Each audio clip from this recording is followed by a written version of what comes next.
So that was great. There was another book called by Stu Southworth, which was a base running book. That is got to be so old. I used to collect. I still have it. I used to collect all of the instructional books. I had one all the way back to 1912, a curveball book. I still have it all the way from 1912. Yeah. And the first real coaching book was written by a guy named Ethan Allen. And it was a real name. And that one I think was in like 1940. 1950, somewhere in there. I had them all. I had Ted Williams hitting. It's all somewhere. It's all somewhere. But that was my thing, was to collect all of that stuff when I was really just wanted to be the greatest coach in the world. I still do, but I still do. Yeah. So I'm gonna buy another copy of that book. We should get Rod Delmonico on. He's still around somewhere. I think I have his phone number. So Rod, R-O-D. Oh, Rod. Rod and reel, like fishing rod. Oh. Yeah, he was the coach of. No, I don't. If you want to not catch any fish, bring me. Bring me. Yeah, I grew up in a family of fishermen, and I haven't caught anything in my entire life. All right, we're gonna get started here. Let's get started. It's go time. This could go on for a long time. All right. Welcome, everyone, to the Baseball Education Center. My name is Nancy Newell, and I will be your host for today's Hitting Summit. So I just want to go ahead and give a quick rundown of what we've already talked about. So we first had Bart Honegraaff on board, and he talked about practice design to build a modern day hitter. And one of the really cool things that I took away from him was that there's really two ways that the brain processes things. So from a hitting aspect, we can learn things from a top-down perspective where we are thinking about the movement internally to produce a hitting movement. But what Bart showed us was that our body and our brain actually perform better when there's an intent and there's an outcome and we change the environment. So the goal is more focused on an outcome to help build a more robust hitter. And then when it comes to Charlie Newbar, I think what he did really well was he talked about the vital importance of bat speed and how he really thinks that the MLB is going to start changing to looking at that as a measurement of success rather than like exit velocity. So really honing in on measuring bat speed. And so today, for our next presenter, we have Paul Reddick, and he's going to be talking about the lost Ted Williams hitting secret. Paul, how are you doing today? I'm doing super duper. Fantastic. Super duper. All right. The floor super is psyched, all yours. All right. So I'm going to start off with a funny little thing that happened inside of our Baseball Education Center company. We have a little group chat that is normally very civil and normally only deals with things of the company. But a few weeks ago, it turned to hitting. And while we have some very accomplished baseball players on staff here, Nancy is the newest addition to our team. And the guys were, I had shared an old picture, and these guys were talking about their statistics. And then Nancy shared her batting average from her senior year of college. And boy, these big, strong baseball players got real quiet. It got real quiet in that chat for probably the next 24 hours. And guys were not all of a sudden touting their accomplishments. Once Nancy showed her, I think it was 450 batting average. So your host today is an incredible hitter and coach. So this is an idea that came to me a few years ago. I think there's so much wisdom in what baseball players of the past have shown us and have taught us. Sometimes it could come down to a lot of teaching. Sometimes it could come down to a few words. And there was a few words that was a sign on my office for most of the years that I was a coach from Ted Williams that I think is the thing that if we can extract one thing from Ted Williams, if he left us with one gift, it is these words, these 6 words.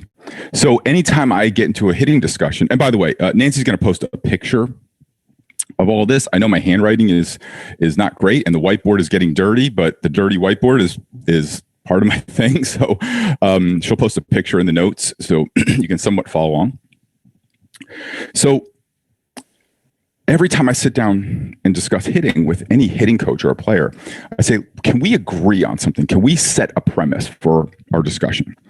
Ted Williams said, get a good pitch to hit. Can we agree that that is really the biggest part of hitting, is getting a good pitch to hit? I've yet to have anyone at the start of a conversation disagree with me. Now, sometimes they'll soon forget and go off in a bunch of different areas. But I have stayed on this quote because I think it's the most misunderstood quote in baseball. Because the most important part of this entire quote is the one word, get. And that's what we're going to be focusing on today, because so much of our hitting instruction, so much of how we practice and how we train hitters is not about the getting, which I've yet to have someone disagree with me that that's the most important part. So let's put that on hold for a sec and let's talk about options as a hitter. Hitters have two options: swing, don't swing. It's as simple as that. You're either going to see a pitch that you can swing at, or you're going to decide to take the pitch. Those are the two options that a hitter has. And also too, we're going to take this discussion into the realm of common sense.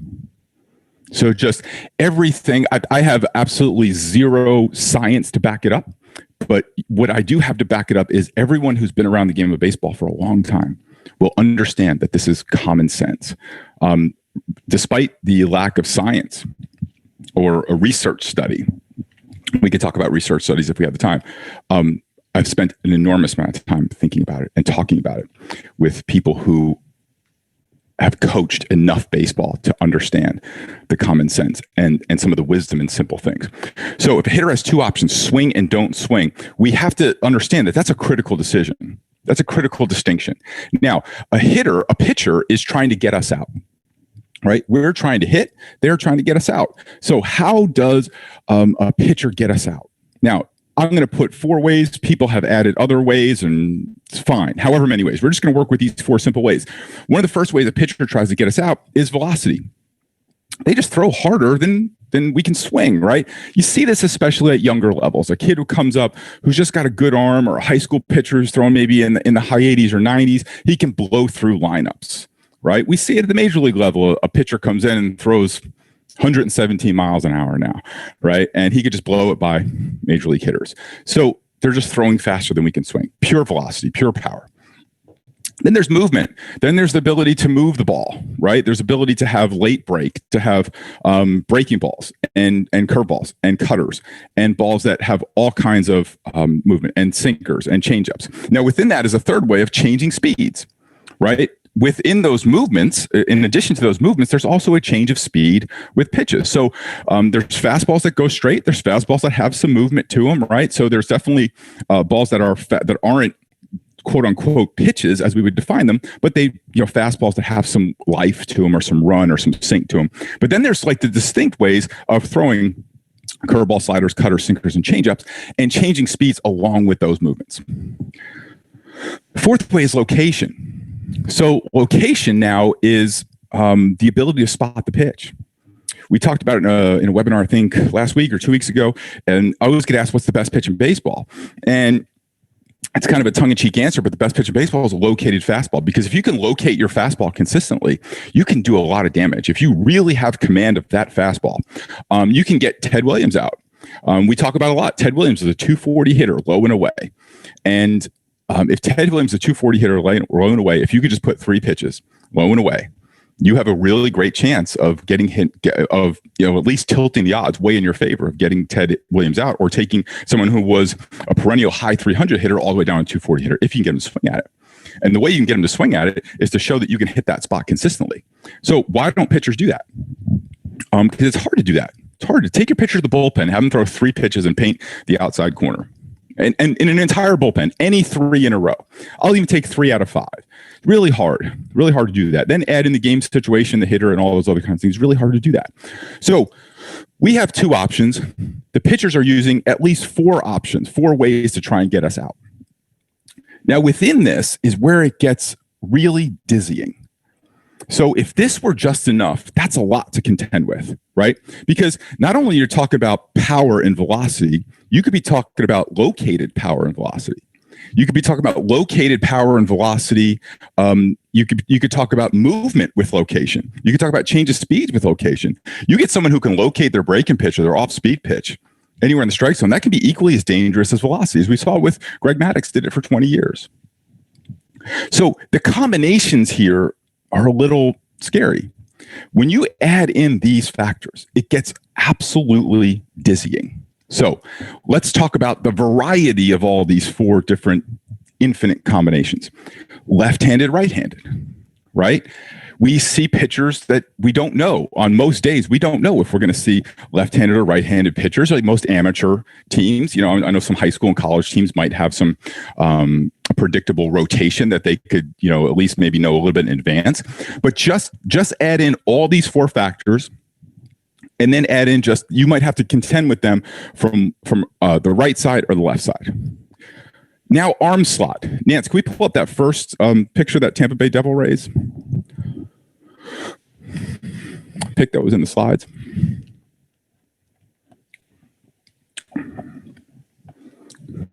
So I want to just give you an idea of just how kind of looking at all these different arm slots can really have an effect. So you may have a pitcher who's got a sidearm a little bit higher, high 3/4, low 3/4, maybe more towards 2 o'clock, and then take all that into right and left. So now if you look at this from the Tampa Bay Devil Rays, I'd imagine the Devil Rays were big on this. This is probably by design. This is all of their pitchers, right? So just that in a 3-4 game series, how many different arm slots would your pitcher see? You're already seeing how many? 1, 2, 3, 4, 5, 6. Is it 6 and 6? 6 righties, 6 lefties. So look at that. Now, in addition to that, leave that one up there, Nance. There's timing and tempo. Some pitchers have a very fast delivery, right? Like a Walker Buehler has a very fast delivery. Clayton Kershaw has more of a slow, methodic delivery. The best combination for the Red Sox is when Tim Wakefield back in the 90s was the reliever with a knuckleball. Pedro Martinez would pitch with that electric delivery, and Wakefield would come in after that with that slow kind of knuckleball. And it's just like you just couldn't adjust. You're watching electricity for 8 innings, and then this thing that would just lull you to sleep for 3 outs.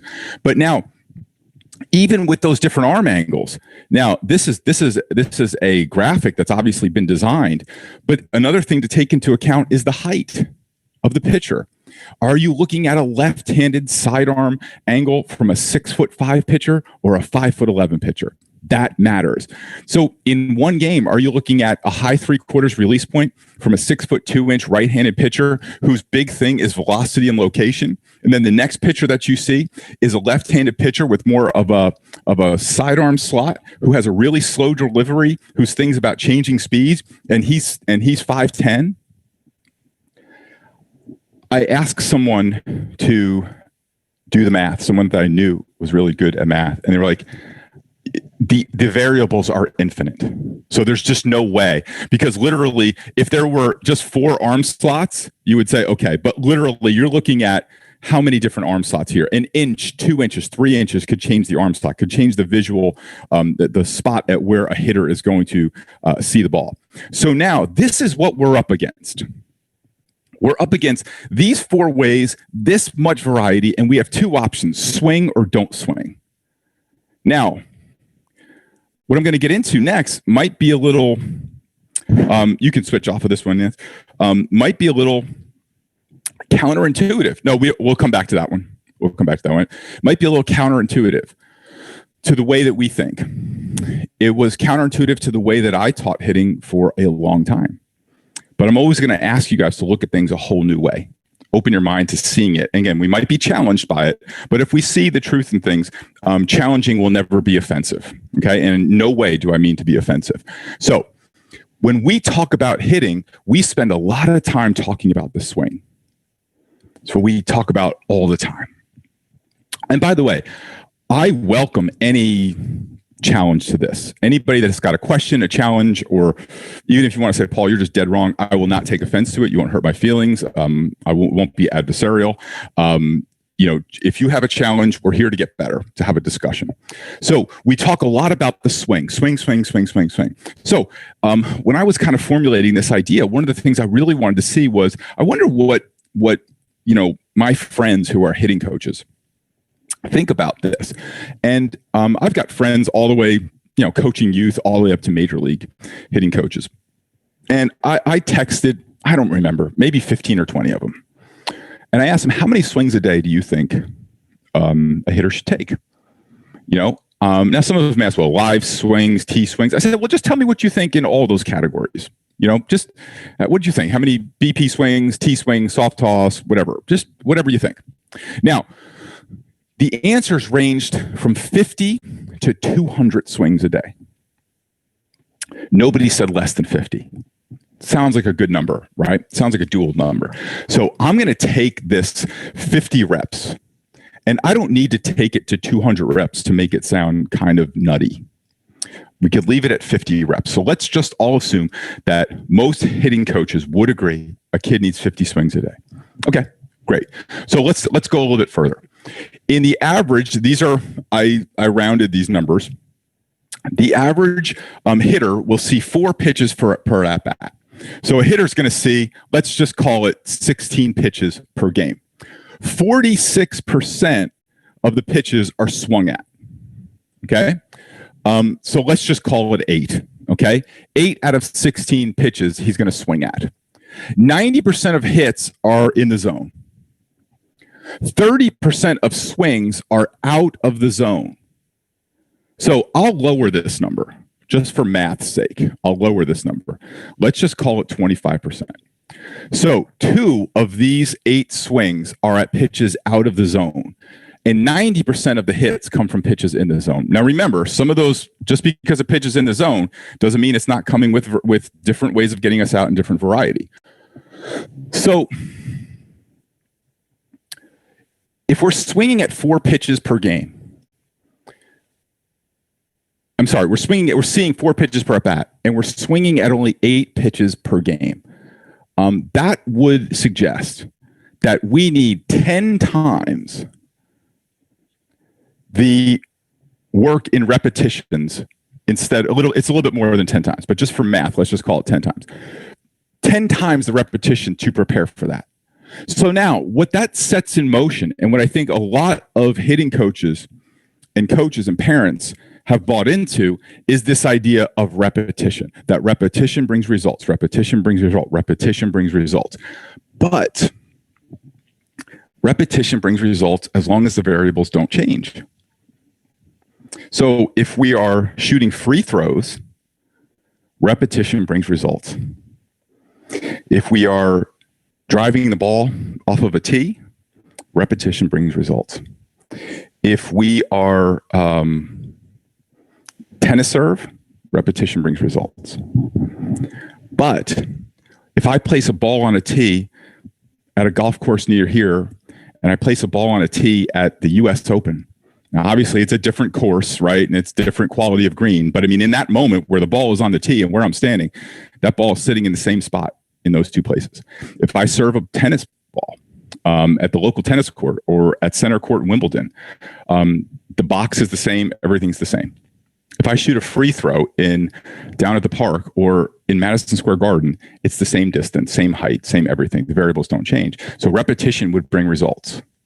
But what we've done is we've applied an idea of teaching and learning and getting better to the job at hand. Is not the variables change. We applied a teaching tool that's applied to when the variables stay the same to what our hitters are doing, where it literally changes almost pitch to pitch, inning to inning. If a golfer drives off of a driver off the tee, he plays 18 holes. All 18 are kind of the same. I know the holes are different. He might change the club, right? But it's almost the same. Every basketball player in the world who's ever played a basketball game, past Pee Wee, the free throw is the same. Now, if the basket moved, what if now instead of free throws, when you went like this, the basket moved. The other team could move the basket with a joystick up, down, forward, back. They could make it rattle. What if all of a sudden you had to shoot from here to a free throw, but you didn't know that until you stepped up, right? The referee would go to your right, go to your left, or you had to take a step back or take a step forward. All of a sudden, repetition would kind of go out of the way because the variables are changing. And you wouldn't need players that would just get the reps in. You would need players who had adaptability, who had real-time, responsive adaptability. And there's a way to train that. There's not a way to perfect it, but there's a way to prepare and to help our hitters understand the task at hand. We're going to move into now, as long as we're in agreement, we're going to move into now how we're training for that and how we think about it.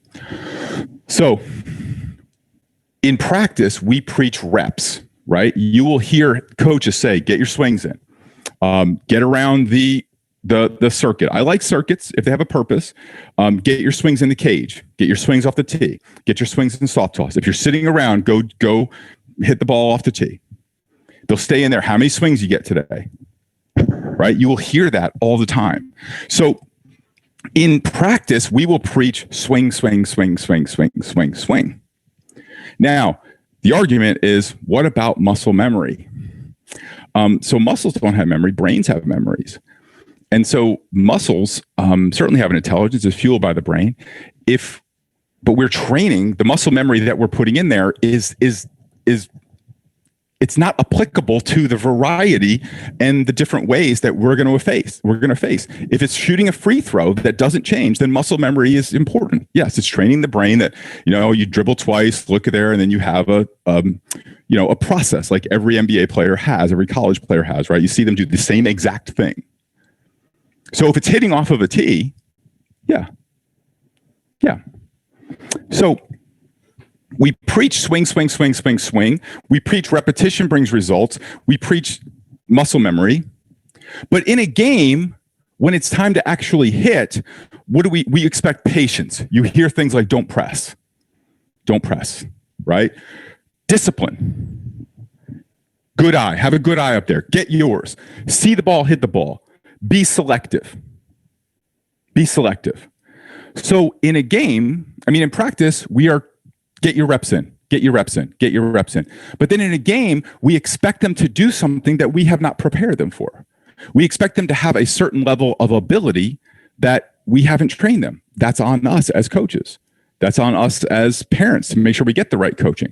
Because what happens is in practice, a coach is, there's a difference between running an efficient practice and running a practice that really improves people. We'll talk about that a little bit later when we get over here. Okay. So if you're running an efficient practice, then run a circuit and count how many swings. And if you believe repetition brings results, then get swings. But in a game, we shift because in a game, we understand that it's not repetition. It's not muscle memory. We understand that the hoop doesn't stay in the same spot. We understand that the hoop gets thrown hard, moving, changes speeds, location with left hand, right hand, arm slot, timing, tempo, height. We understand the variables. And that's why we're giving this advice. We're giving the right advice in the game and the wrong training and practice. But if your premise is repetition brings results and get your reps in and muscle memory, then it makes perfect sense to do it this way. The behavior is sane, but the premise is nutty.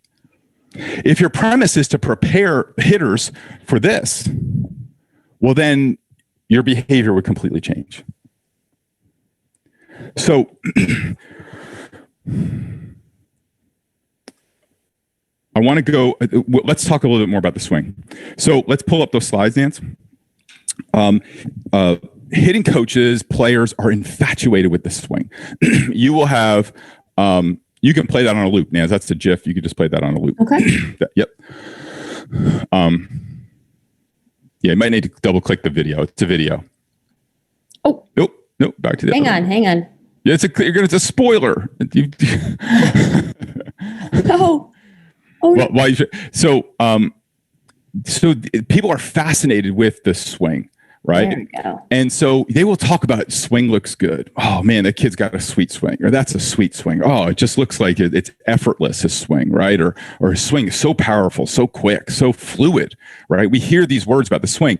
There's no one in the history of baseball this has been said more than Ken Griffey Jr., right? Look at that. That is just poetry. You just can't. If you were making one, if you were building one from the ground up, you'd say, can we make one that looks like this again? Right? It's just, doesn't it just look like it's like a ballet? It's just perfect, right?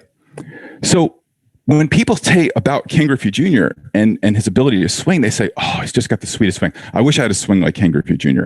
I wish I could swing like that. Well, I have a very different opinion on it, because let me show you a time where Ken Griffey Jr. didn't look so good at the plate. Switch to the next one, Nance.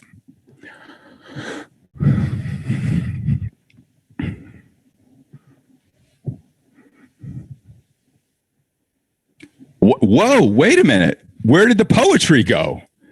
Can we play that again, Nance? Doherty here.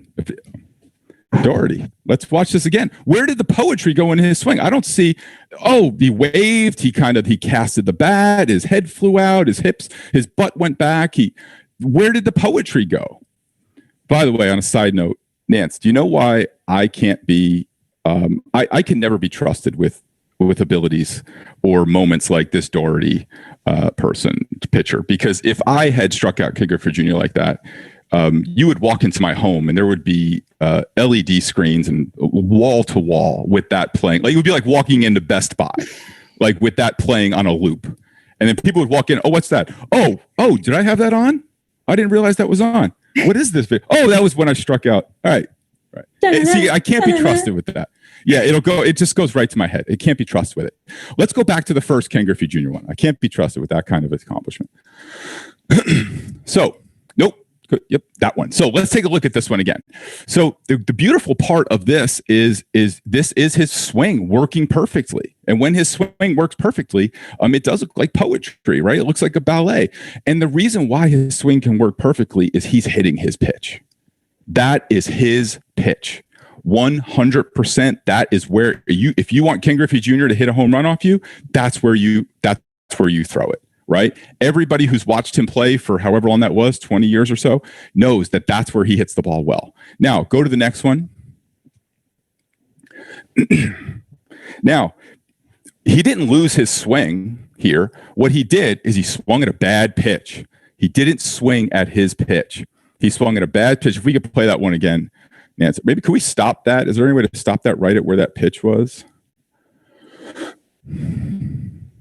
Okay, so that is not Ken Griffey Jr.'s pitch. That pitch is out of the zone, looks like 4 or 5 inches off the plate, running away from him. He got fooled. He swung at a bad pitch. He just waves at it, head goes out. There's no poetry there. So it's not about the swing. It's about the swing that is applied to the right pitch. So let's go back to Ted Williams. Actually, go to the chart, Nance, before I forget. So this is Ken Griffey Jr. We just saw the pitch he swung at, right? Let's just say it was in that low and away to low away middle, right? Where he's an 063 hitter. And this is from Brooks Baseball, which is if you've got 7 hours to kill, you can go into Brooks Baseball. If you have, I'll just warn you, if you have any affection for the game of baseball whatsoever, if you go onto that site, you will come out a few days later because it's a lot of fun. But they don't have the full Ken Griffey Jr.'s full career on here. It's just it looks like from 2007, so there's some really great years missing. But so let's just say he's in that outside part of the zone where he was a 205, 220, 0 hitter, 063 hitter. There's no poetry there. No poetry there whatsoever, right? But the one that we watched on the GIF was probably in that low away or low in, low middle, where there's 315, 337, where there's a lot of poetry.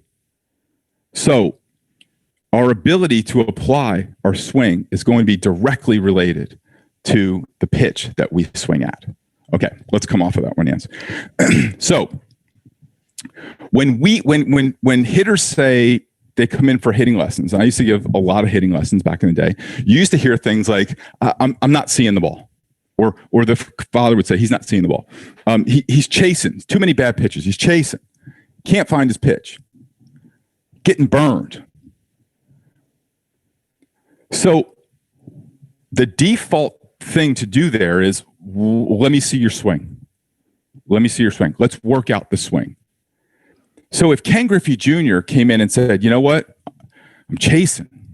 I'm not seeing the ball well. I don't know. I'm swinging and missing a lot. And I looked at his swing. I said, take your swing. I said, that is the most beautiful thing I've ever seen in my life. Looks good. I mean, I don't know. But if he had told me I'm swinging at those pitches, then I would say, there's nothing wrong with your swing. There's something wrong with the pitches that you're swinging at, your selection, right? And we intuitively as coaches know this because the advice we yell out is patience, discipline, good eye, get yours, see the ball, hit the ball, be selective. We understand that intuitively, but we don't put it into practice. So let's talk about putting into practice. And what we're doing here is we're talking about the getting a good pitch to hit is the key word of that phrase. He didn't say hit a good pitch. He didn't say swing at a good pitch. He said get a good pitch to hit. The getting is the hardest part of hitting because the getting is everything that happens from the moment a pitcher makes his first move to about halfway. It's about 0.2 of a second, which, by the way, if you want to know how fast 0.2 of a second is, pull out your timer on your phone and try and stop it on 0.2 of a second. I mean, it is really hard. It's really hard just to go up and down and click, right? Even if you click super fast, you might get it to 0.1 of a second. And that's pressing a button on a screen. That's not reading a pitch, reading all of these factors, all of this variety, all of these variables, and then deciding to swing a round bat, and hit it square. Okay? So I'm going to go through what really happens here in hitting training. Okay? So when we train a hitter, this is Ted Williams. Ted Williams, this is the getting. This is the swinging. So when we're talking here, there's two options. Like we said here, swing, don't swing. This is all the variables, the four ways and the variables that change, right? So this is the getting, and this is the swinging. Everything that we can apply the swing to is only based on our ability to work the getting. Now, here's the issue that I have. Most of the hitting instruction that we prescribe is already after the getting is gone. So let's take a look at them. The batting tee. The batting tee sits right here, and it's stationary. We've already decided to swing. We've already assumed that we're getting, and we're working out the swing because it's repetition. Okay? So the batting tee, where I think if you have a coach like Mike Ryan, I think you'll see him use the batting tee incredibly well. Almost as like an artist and a paintbrush, he uses the batting tee. So if you're going to listen to someone about the batting tee, I would defer to Coach Mike Ryan. What I would never do is have a kid take mindless swings off a batting tee. So if a kid's got a batting tee set up in his garage, it sounds great. It sounds like a great thing, right? You put up the net or you put up the pad, he can hit all day into it. But you're not making him a better hitter. You're not making him a better hitter because the ball's stationary.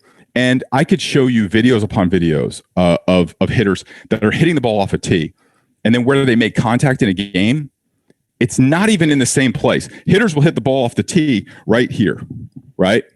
And if we're going to break down the tee a little bit, so if I put the ball on the tee, I put the ball generally like over the plate, right? And I'm looking down. So what are the problems here? When I'm hitting, I'm looking this way. Even when I'm hitting the ball, I'm not making contact with it when it's directly over the plate. Most hitters, if they're hitting middle, will hit the ball out in front of the plate. So not only I'm just sitting here. Now, I'm sure Nancy could go into a whole thing about if your head is in different positions, it throws off your whole system of your body. And that's just true, right? Where your head is, it's going to change everything. So if we're looking at the ball where it is, and then we're just swinging, right? There's so many things wrong. We talked about where you look. It's also too is that when the ball is sitting on the tee, you decide when to act. Not in a game. So there's all kinds of setup, positional, body position, and we've already selected the pitch. So I've had coaches who will say, I remember this one particular one where a kid was getting burned on the inside, right? And coach worked out hitting the ball on the inside off the tee. So we need to work it out. We need to work out you hitting the ball on the outside off the tee. Okay, so we're assuming that the only reason he missed the ball was because of location. Because if it's just location, then I still can't even go there with you. But if it's just location, maybe it's because he missed the ball because that ball was thrown by a left-handed pitcher with a sidearm release point who threw in the high 80s, who could throw on the inside, and he'd never seen that before. So it's not the location of the pitch, it's how it arrived to that location in the four ways and the different varieties. So we could actually be working out something that we think we're getting better. Kid's getting burned on the inside pitch. Maybe he's not getting burned on the inside pitch. Maybe he just moved up a level and the kids are throwing harder, or there's a better control than he's used to. Or the kids who, at one level inside used to be cut the plate in half and throw inside. Now kids are able to throw inside a little bit. You get to higher high school or travel or college. They can start painting the inside corner a little bit. So maybe that's an adjustment in looking at your swing, your strike zone, the way Ken Griffey Jr. is, and maybe you have to adjust based on your competition. Maybe it was just you ran into a pitcher who was just great that day. So when we're looking at the tee, we have to look at using it in the way that Coach Mike Ryan does. And you'll see as part of an entire program, and not just go out in the garage or go out into the, around the cage and take 50, 60, 100 swings off the tee, because that's not making a hitter any better. Not making a hitter any better. Okay. And also the approach to the tee is always the same. Kid hits the ball on the tee and swing. It's not how it happens in a game. It's not how we do it. Soft toss. Soft toss picks up somewhere to the side or in front. Okay. We're going to talk about short toss too, the bane of my existence. Let me write this down. I'm going to go off on, I'm sorry. There's just no way. So soft toss is we're standing to the side of the hitter and flipping him the ball up. Right? Now the hitter's looking where? Here. Even if you move to the front a little bit, right? That 45-degree angle, the hitter's still looking there. Where do you hit in the game? Right? Where does the ball come into a hitter during a game? It comes down into the hitter. It doesn't flow to him at a 45-degree angle where it hangs up in the strike zone with a big sign saying, hit this as hard as I can. You're also getting no feedback on your contact other than kind of how it felt, because you're not seeing how it goes out to a field. You're really not seeing the flight of the ball.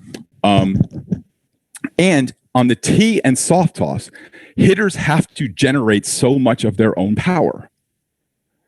So there's another flaw in it. There's a video we used to show of A-Rod. When A-Rod hit, he would just go right to the ball like this. When he would hit off a tee, he would go like this, because he was trying to hit the ball hard off the tee. So he had to generate more power. So not only was he doing all the things we talked about that are bad with the tee, he was literally not even practicing the swing he would take in a game, how he would apply the strength of his body in a game. So when we're talking about soft toss, we have all those. Again, it's on this part of the swing. It's after the getting has already been gotten, right? Let me just talk about short toss real quick. Just don't do short toss. Just don't, like the underhand toss, the flip. Just don't do it. It's first of all, it's a bad look as a coach. I got to be honest. You would never have caught me sitting on a bucket flipping a ball like that. Overhand, maybe. I don't understand why we just don't throw overhand. Why are guys doing this? Right? I'll tell you why. First of all, again, I think it's a bad look. Honestly, I think it looks a little lazy. But they can control. Right? They can control the ball there. Well, you should be able to control the ball here, right? So the problem with it is, where's a hitter looking when you're doing short toss? Down. Where's he looking at a game? Out, right? Where's the ball coming in short toss? It's coming up. Watch a kid take a round of short toss and see how many pop-ups he hits. Because the ball's coming up, he's trying to do this, and the ball's going up, he's cutting under the ball. And in a cage, it doesn't really show up that well. I know there's all kinds of technology that can show us that. Watch how many pop-ups a kid hits in it. I don't need technology to show me a kid's hitting half pop-ups because the ball is coming this way and he's swinging this way and he's cutting under, hitting the top of the ball. You could bring me NASA's computers. I don't need that to see that.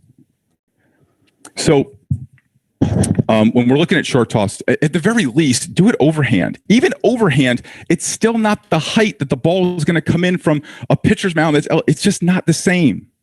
Okay. The other two things with soft toss and short toss is you get into a rhythm. You get into a rhythm with the hitter, right? Even BP, which we're going to talk about in a minute. I coached at a high school, Elizabeth High School, when I was young. My nickname was Jugs Machine because I could throw a 70-mile-an-hour fastball over the plate all day long. You want me to make you a great hitter? No problem. Here, right over the plate. How far can you hit this one? I would run through batting practice like as fast, like super fast. Until one day the head coach, Ray Korn, goes, that was really quick, but nobody got any better. Because all I was doing was hammering 70-mile-an-hour fastballs. I would get in a rhythm with the hitters. I would know where they want their pitch, right? I was trying to make them feel good, not good. We'll talk about that in a second. And I got into a rhythm with them. Short toss, soft toss, we get into a rhythm. It feels good, doesn't make us good. Let's talk about the machine. I know there's all kinds of technology with machines now. I get it. But no machine in the world can duplicate this. None, not even close. Can't even come close. Let's talk about batting practice. Batting practice, we're going to get into it a little bit more in the next section. Batting practice is a 70-mile-an-hour fastball over the plate from 45 feet, even in the major leagues. So batting practice, in my opinion, is not a great way to train hitters. There's a great way to have batting practice, but how we traditionally do batting practice with like get in the cage, take 10 or 12 cuts, 15 cuts, next guy in, 10 or 12 cuts, 15 cuts, because it falls into repetition, brings results. Okay. So I'm going to start to go through a little bit quickly. Sometimes the way that, let me go back to one thing on the tee. Here's one way you could tell the tee is just not a great tool. When my son Thomas was 4, we bought him a tee. He hit off the tee great. He's 4 years old. Right? I would throw him a ball, couldn't hit it. Name me a 7-year-old that can't hit a ball off a tee. I know there's one, I know there's some, right? But name me a 7-year-old with decent athletic ability who can't hit a ball off a tee. Right? It's like that, right? But name me a 7-year-old who can do any of this. Really different. So hitting coach tricks. So one of the things is to sell you that it's the swing. Right? We got to make your swing look good. We got to adjust your swing. We got to make some tweaks to your swing. We got to make your swing more fluid. We got to make your swing more easy. You got to swing harder. Right? We talk about all these things. Once they sell you the swing, then they sell you the swing. They sell you swings and repetitions. Right? Now, one of the reasons why a hitting coach will do this is you'll hear things. They will say, your swing looks good. Or how's your swing feel? How did Ken Griffey's Jr. swing feel when he swung at that ball out of the strike zone? How did his swing look? Doesn't matter. Doesn't matter how your swing looks. It matters if you can hit. Now, as we move forward, I'm going to talk about unforced errors because to me, it's the key to being a great hitter. And I'm going to show you how I would teach this to hitters if I were teaching it to hitters in a breakdown. But tennis players will talk routinely about unforced errors, right? And so an unforced error in tennis is like if there's a ball that they should hit in the court, they hit it out, right? So there wasn't like a guy hit a great shot down the line and he missed it. That would not be an unforced error. An unforced error is judged as a shot that a typical tennis player should make but doesn't make. So every tennis coach in the world will talk about getting rid of unforced errors, right? Double fault is an unforced error, right? Every tennis player in the world, okay? Golfers, and I'm going to come circle back to this. Golfers, when they show up at a course for a new course, they don't go to the tee and drive off the tee. They may do some work on there. You know where they go almost immediately? They go to all the hard parts of the course. Where's the sand traps? Where are the rough? What is the sand like here? How fast are the greens? They go evaluate all the hard parts first. Now, boxers, I have a friend of mine, one of my best buddies is the head of the New Jersey Golden Gloves. And he'll tell me a boxer will spend some of their time on their tactical, on their kind of their punches and heavy bag and stuff like that, because there is an endurance factor involved. There's no endurance factor in taking 8 swings a game. No endurance factor whatsoever. So there's an endurance factor for a boxer that's not the same for a baseball player. But the other 50% is sparring and tactical sparring. Tactical sparring is when they are going to sparring is when a boxing coach is going to try and attack their weaknesses, the boxer's weaknesses, right? So let's say maybe a guy drops his hand or has a slow jab or whatever, right? He's going to try and eliminate those weaknesses of that hitter, of that boxer. Tactical sparring is when they're going to bring in someone else who's going to be just like the opponent the boxer is going to face. This guy's got a left-handed upper hook. So if I'm just attacking your weaknesses, I'm not defending against the boxer that you might be boxing against. So if I'm just working, if you have a slow jab, that's great. We do need to work on that. But you're facing a lefty with an upper hook, an uppercut. We need to be able to defend against that too. So it's sparring. It's tactical sparring. Tennis players. I had a buddy who was a pro tennis player. He was ambidextrous, so he could serve and hit righty or lefty. He made a great living as a practice player. He was like practice player for like Andre Agassi and all these and Serena Williams at one point, because if they were facing a lefty, he could just go ahead and hit lefty because they were preparing for the variables. Tennis players would also have players that practice partners that are really fast. There's like a whole little industry of players that are really fast, that are really, that maybe cover the court, or they'll have practice players that hit a lot of shots, because it's not only about how they do things, it's about how their opponent is trying to beat them is important. So why doesn't your hitting coach spar with you? Why doesn't your hitting coach spar with you? I'll tell you why. Because you drop $70 for a lesson and your kid gets in the car and you go, how's it go? How did it go? That hitting coach doesn't want your son to say, the hitting coach struck me out 12 times in this lesson. No, he wants to get in the car and say, crush the ball. Swing feels great. Coach said the swing looked great. It's great. So you know what we'll do? A lot of tee, soft toss, machine, 70 mile an hour BP. Now, I'm going to change the way you think about hitting instruction. Nancy, can we pull up that Jenny Finch video? A few years ago, we did another product called the New Rules of Hitting. And in that, we cited a study that Sports Illustrated did. It's the one right after this, Nance. That Sports Illustrated did. There was this fascination behind. Jenny Finch was the host of This Week in Baseball, and she was facing like Barry Bonds, Mike Piazza, all the great players of that time. And well, let's watch Jenny Finch with Albert Pujols, who at the time of this video you could see he was Albert Pujols in his prime. Sound isn't necessary for this. You don't need, unless you want to hear the glove, the ball hit the glove. It comes, love it, comes right up and in on Albert Pujols, best hitter in baseball. Goes right up and in. Strike one. These guys are worried.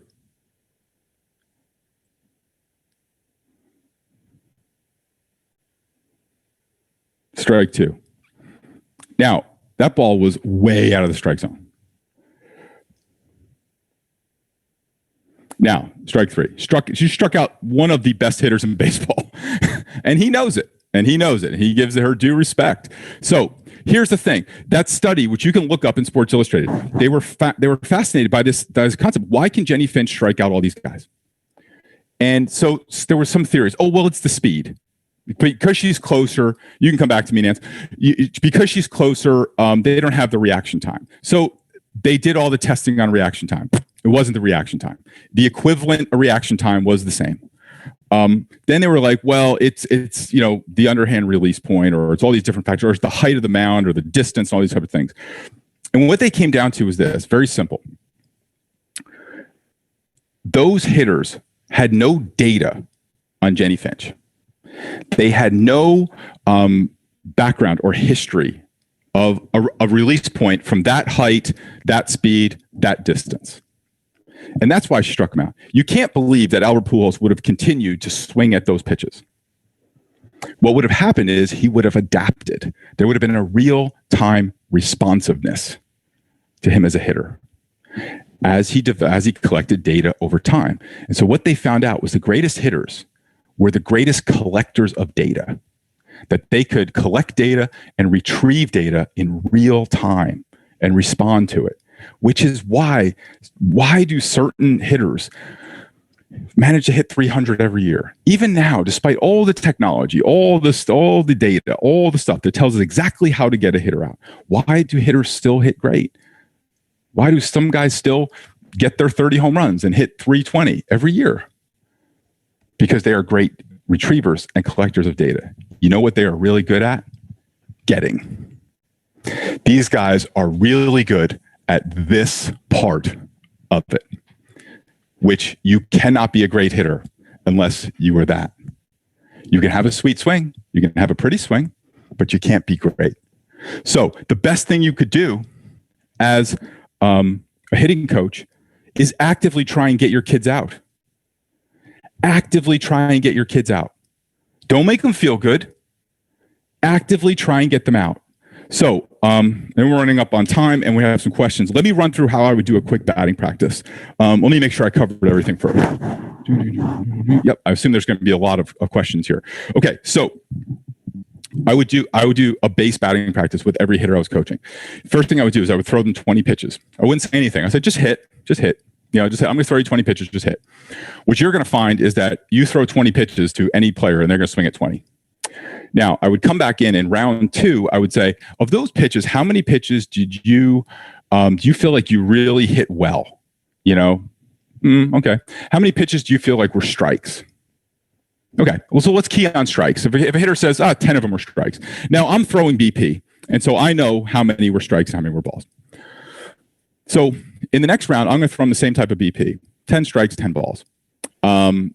And so now what I'm going to do in the second round, I'm going to say, all I want you to do is swing at strikes. That's it. Don't swing at balls. Just swing at strikes.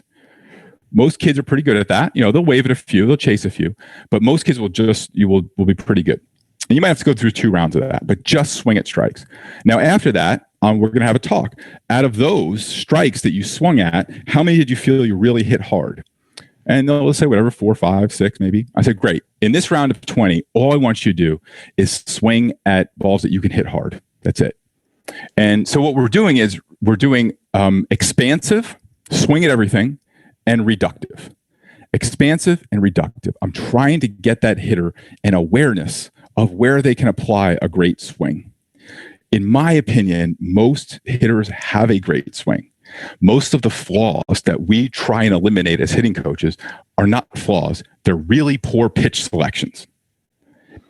And if we could look first at the pitch selection. So if a kid comes in for a hitting lesson and he's telling you what's happened, you can't educate him until you know what pitches he swung at. What if his swing is fine? He just swung at 10 crap pitches. You need to know that. What if he ran up against somebody who's all of a sudden better at these things as he moves up, or just plays against a great team and there's a great pitcher? So after that, my opinion is I think you should throw as many things you can at your kid as possible. So I know there's a lot of parents and coaches here. Let me share with you some of my favorite tools, all of which you can buy on Amazon. So don't play ball in the house. No, play ball in the house. Here's how you play ball in the house. Get these balls. They're called Gamma Quick Kids. They're tennis balls, and they're really cheap, but they're spongy, and like you could play ball in the house. Like these are fine. Like you could do this. Like you could throw these around and you could hit. I mean, not like, you know, like where there's nice stuff, but like you could hit them around and they're not going to damage anything. You could even get hit with them, like it's not going to hurt you. So the one thing with this is that you can throw these and you could throw different pitches and stuff like that. You can even be close and you could throw righty and lefty with these because they're, again, you could do it in a small space. So I love these. Then I will use any combination of wiffle balls. I love these things. These are like little spongy balls. So they have a little bit that you would probably need a this is an outdoor thing, but I like these because they don't really break easily. Another product I love, and I left the other ones downstairs, are these low flight baseballs. So these are wiffle balls that you hit and they don't go very far, right? You will feel it. You'll feel the impact. You'll feel the contact, but they don't go all over. And they make these in golf ball sizes and regular ball sizes. So I think you should get both. Yogi Berra, who I worked for, said he became a great hitter by hitting bottle caps with a broomstick. So you can't throw a bottle cap at a kid, right? But the Nerf makes these little discs. Your kids might have them for the Nerf gun. You could buy like 200 of these for like $10. And when you throw them, I'll throw them here. You could throw them and they move and they'll just go all over the place. Here are two things that we are coming out with this winter. These are plastic caps that you could be able to throw that will dance all over the place, right? These little caps will be coming out. Look out. Sometime in January, we'll be releasing these. And so you could throw these caps in all different angles. And what they're going to do is they're going to dance all over the place, right? This is a ball that we're coming out with, which is a half of a ball that you could throw it and it's going to move. So a lot of the times dads will say, I can't throw curveballs, I can't throw changeups, I can't all this. So we're coming out, we're developing tools that will help you just got to throw and it'll move. Okay. And so I love all those tools. We could talk about more of that. We could talk about how I could do BP and all that. If we want to have questions, I'll tell you the one thing. Bryce Harper's father didn't do him any favors during that home run derby, just laying balls in there for him to,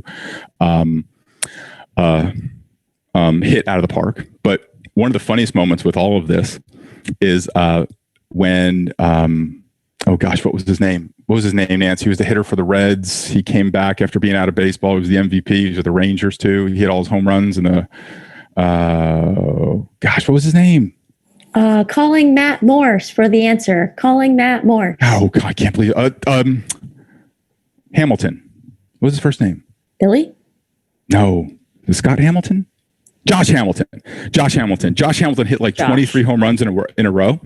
And so we were having our summer workouts at that point, and he had brought in his old coach to pitch to him in the home run derby in Yankee Stadium. And all the kids were like, man, did you see Hamilton last night? That was crazy. And they were like, Coach, man, if I get there, I'm going to have you come. And I said, don't you dare. Don't you dare. Because if you think you're hitting 40 home runs off me on ESPN, you're insane. You're going to get 3 pitches and we're done. There's no way you're showing me up on ESPN.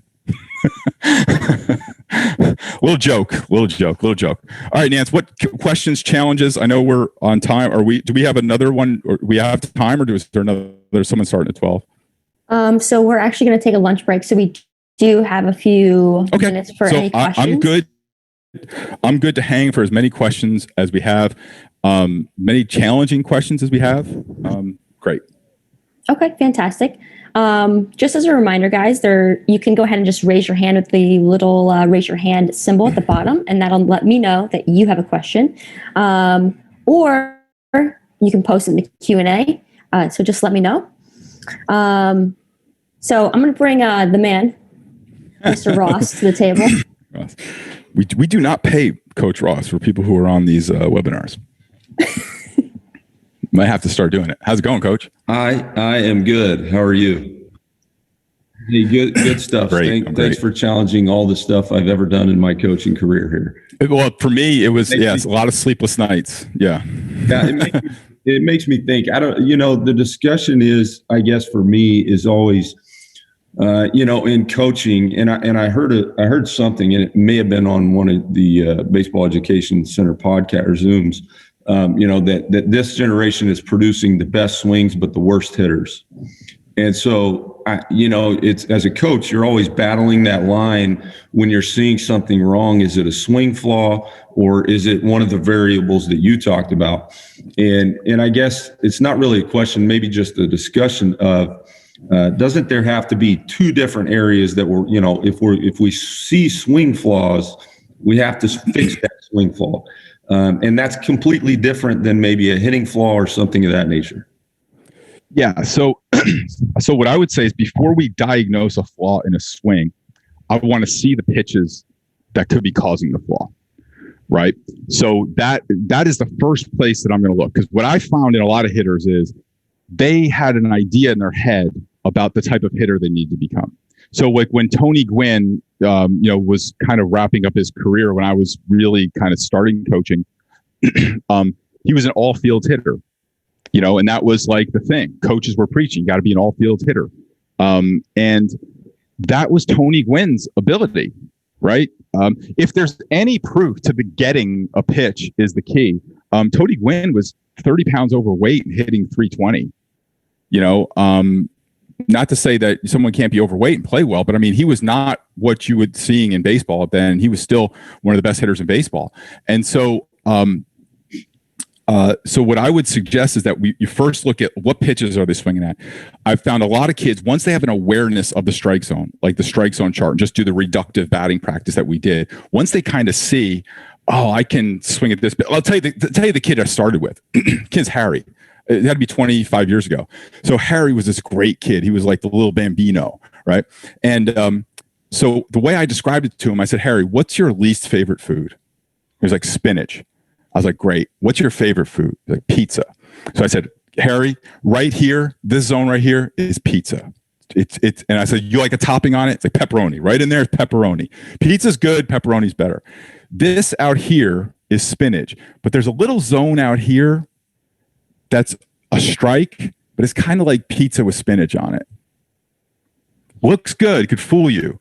Once that kid understood that, it was no spinach hitting, Harry. Only swing at pizza. Gobble up the pizza. And once he understood that, he had an awareness of his abilities as a hitter. Not to say that there can't be a swing flaw, because there certainly could be a swing flaw in a weakness in their body. There could be a swing flaw that comes from a restriction of movement in their body. There could be just days that they're fatigued and tired, from playing. That's definitely, they could drop their hands just like a boxer would drop their hands, right? So that's not a flaw as much as that's fatigue. So I would always look at what pitches is he swinging at, and then really look at the flaw, and is it some external factor, before we start, kind of, doing all these kinds of different things. And that to me was just a major shift.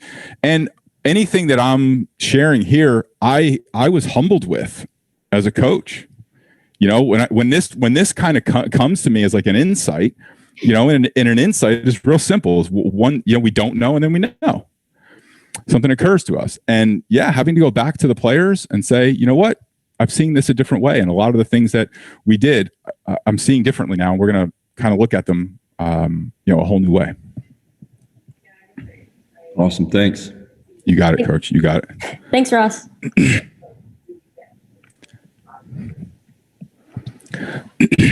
I have a question. So when, with your experience working with Yogi, what would you say, maybe it was like a common cue that he would use a lot, or a common situation that he would design during batting practice that players would really enjoy, and they felt like it had like the most carryover? Because I know that Ross and I were having a side conversation about like front toss and side toss. If someone like believes that drill is helping them, would you still keep it in there as a coach, or would you try to use like an analogy to kind of steer them away from that? So the coach has to change first, right? So leaders don't push, they pull. The coach has to change first. And if I gave a kid Red Bull before every game, that he would believe that's helping him. He would that would have an effect on his body. He would felt that, but we know over time that each Red Bull works a little bit less than the last one, right? So there's lots of things that, that help players, think they feel better or not. But so as a coach, my job is not to make you feel good, it's to make you good. And so so if a kid wanted to go hit off a batting tee because that was just his alone time and his time to focus, fine. Just like Nancy, we were talking about the other day about running poles, right? If that's what clears your mind, fine. But I want to make sure that it's making you feel good, but not preparing you for the task at hand, which is my job as a coach. So if I'm a boxer and I say, boxing coach, I just want to hit off the heavy bag. I just love hitting off the heavy bag. I feel so great hitting off the heavy bag. I have a heavy bag in my garage. I use it to work out sometimes. I kick the shit out of that thing. I've never missed a punch. I've never lost a fight. You know why? I took out the hardest parts. A guy trying to hit me back and me having to land punches on someone that's moving. So when we do this stuff, we take out a lot of the hardest part. There's also, too, another factor I didn't get into because it's a longer discussion, but we can hit on it real quickly, is that a boxer hitting off a heavy bag is focused on one thing: landing the punches, hitting the bag, making that kind of that feel, that, you know, that feedback from hitting the bag, right? He's looking to make solid contact, and there's, you know, so there's a different objective. That boxer's mentality would completely shift the second I put another boxer in the ring with him. Completely shift. A competitive fire would come about. The way he thought about those punches would change. The same thing is if I got a kid on a tee, I'm taking out all the stimuli. I'm taking out all the things, right? The minute you put a pitcher there, that hitter will change, right? That hitter will change. And I'm going to tell you, as a coach, we used to have a lot of fun, you know, me trying to get hitters out. You know, and that was a switch, and that was a lot of fun. And when we had the different varieties of throwing balls to them and stuff like that, hitting practice gets fun. And then when we gamify things, there's so many ways to gamify it. It gets better. So that competitive switch that gets turned on is different, and it's the equivalent of, you know, shooting a free throw. I could sit in a gym alone and shoot a free throw, but shooting 3-pointers is a little different, because shooting 3-pointers, I may have to dribble to a spot. I may have to receive a pass. I may have some time to set up. I may have no time to set up. I might be falling back. There might be a guy in my face. There might be a guy bigger than me in my face. I might